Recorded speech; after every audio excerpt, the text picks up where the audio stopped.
flooding in Little Falls. Gabriel Iglesias is coming to campus. And an interview with SGA presidential candidate Robert Cahill right here on Inside MSU.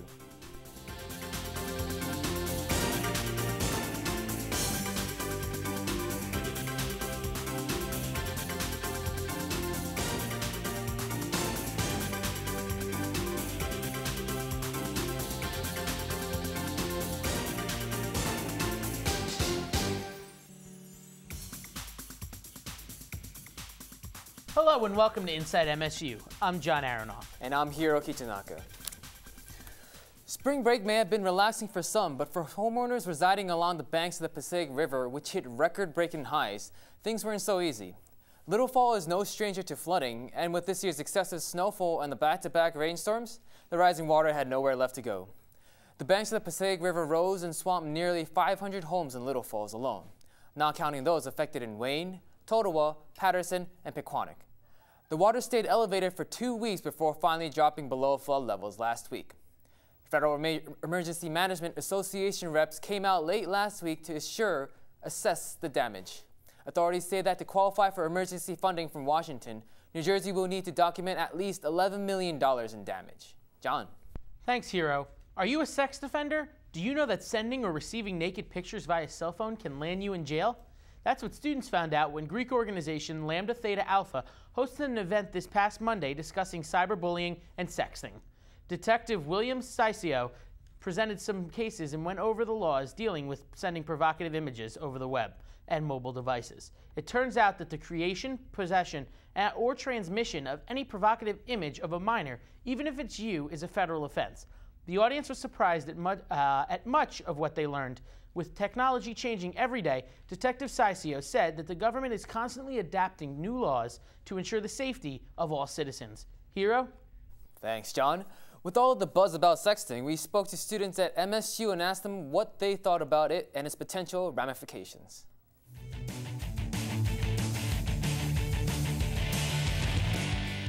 With sexting, I guess, you can hold a child accountable because they know what they're doing. They know what they're doing and they still do it and they still send the text to someone.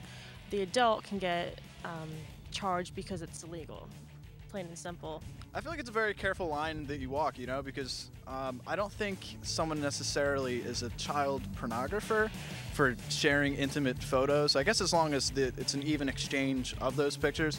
I guess on a more serious note, really, I think someone should be charged as an adult if they're doing things that are considered mature or adult. I don't necessarily think that the minors should be charged as adults, but I do think that they should be punished and penalized for it. They should be sent through some kind of maybe juvenile delinquent process or something like that. They don't know enough at that point in their lives. They're not mature enough to understand the difference. Yeah, in high school, I guess that sucks. Yeah, if I was a senior in high school, I'd love to get pictures of other seniors naked. That's just the cool thing to do. So, I mean, they're all screwed now. They're missing out. That's like, as soon as we got the phone, that was the cool thing to do. You finally, the guy that got the girl's boob picture, he's the man. So, it sucks for future generations that won't get those awesome photos. Elections are upon us, and this week, Inside MSU's Rob Dickerson has a special interview in our studios with SGA presidential candidate Bobby Cahill. Rob? Thanks, John, and thanks to you, Bobby, for coming in today. Now, originally, we had planned for this to be a joint interview with both Bobby Cahill and Jared Shabab, the other candidate for SGA president, but unfortunately, Jared had to cancel at the last minute. Bobby, thank you so much for coming, and I'll be asking you a couple questions about your policies and your campaign, just so the student body can get to know you a little better before the election. That's fine. Let's get started. Now, what changes would you bring to the SGA, how it's run, and what it does? I mean, as most people know through me speaking to them, my main platform is unity, of course, which is the most important thing for any campus. And that's the main thing that I'd really like to change about the SGA is I'd like it to work more with organizations and the students that are in them, because the SGA is there to help the students. It's there because it's ran by students and it's for the students. We all pay dues for the SGA, so they really should adhere to what the students want rather than what the SGA wants. And amongst that is really accountability. As it is right now, the SGA doesn't have a lot of accountability for if anything goes wrong within the organizations or anything like that. So we'd like it more to be based on somebody to really step up on what's going on. I'd really like them to realize that this campus is for them. It is for everybody. So you should be able to keep yourself responsible, especially if you do want to be in the SGA. Very true. And what kind of experience do you bring to the table as a presidential candidate? The experience that I could bring, I am the co-founder and president of a fraternity on campus. And through that, I've had to talk with many national organizations. I've had to talk with administration. I've had to organize people for a very long time. And through that, it's not just organizing 5, 6 people. It's organizing 30-plus people, organizing chapters throughout the state, things like that. And I feel that my major also helps as well. I'm a double major of history and communication studies with a concentration in organizational development and communications. Very long name, but basically it means that I can run an organization. Okay, and as you were telling us, one of your strongest campaign promises has been about unity and community and getting the campus together. Do you have any specific ideas for how you would bring unity to the campus, perhaps any programs you would have in mind, things of that nature? See, the main thing that you could do to promote unity is really, you can't force organizations to work together. You can't force a fraternity or sorority to work with a Class 1 organization or anything like that. And the main thing that I'd really like to do is promote as much as I possibly can. Once the students start working more with themselves, they'll start working more with everybody else. And I really would like organizations such as the SGA to work with Res Ed and help with maybe with the rec center a bit more. That way, it's really the campus is working as a whole, because as everybody knows, whenever anybody works in a group, you usually get a lot more done than just working by yourself. Very true. Now, recently the SGA founded a committee to look at food on campus, the quality, the services. It's been a pretty big topic of discussion. Now, based on their findings and things that you hear from people on the campus, what kind of improvements do you think you would be able to bring to food quality and service? How would you do this? You know, what would be your policy on that? Well, last semester and this semester, I'm the chairman of the Student Affairs Committee, and basically we take complaints and comments from the students, and we try and do what we can. We tell the e-board, which brings the complaints to the school itself, the administrators, which then they could do something about it. Last semester, we extended Freeman's dining hours for a little while on weekends and on Fridays because a lot of students really wanted it.